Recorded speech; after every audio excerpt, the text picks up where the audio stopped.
Hi everyone, it's Arthur Bird here, and this is a super simple technique that you can use that's really easy to apply, which is what I call the shadow technique in the left hand.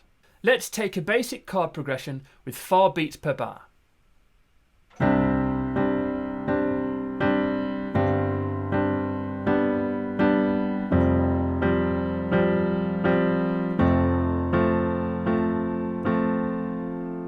So as you can hear, the rhythm is very basic. Per bar, I played 4 beats in the right hand with the left hand held underneath.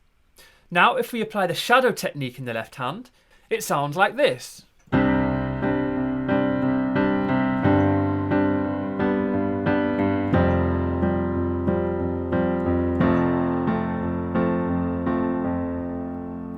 So it's only a subtle change to the sound, but it creates a nice underlying rhythm, creates more energy and adds a bit more interest to that basic rhythm.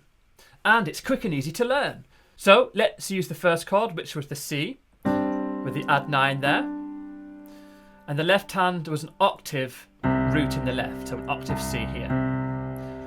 All you need to do is play together on the 1, right hand on the 2, and then your left is in between on the and, 3, and 4, and. Again, 1, 2, and 3, and 4, and then you can apply that rhythm to the rest of the chords. So 1, 2, and 3, and 4, and 1, 2, 3, 4, 1, 2, 3, 4. So as you can see, your left hand is playing in between those main beats after the 2. But the most important thing here is to play those left hand offbeats nice and delicately, which is why I've called it the shadow technique, because they're just like a shadow or echo of the right hand rhythm.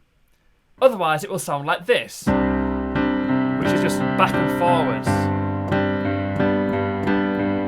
which is nice, but the idea behind this is that it's nice and subtle.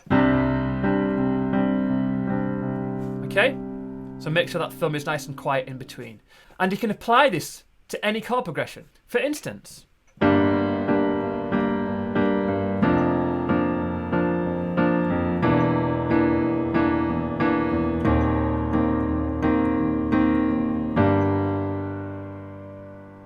and that's it. I hope you enjoy having a go at that technique. If you found it useful, please check out my website where you'll find my in-depth piano courses, as well as a range of educational piano posters designed to help beginner to intermediate players on the piano. Please comment if you want to see more short tips like this, and don't forget to like and subscribe. Bye for now.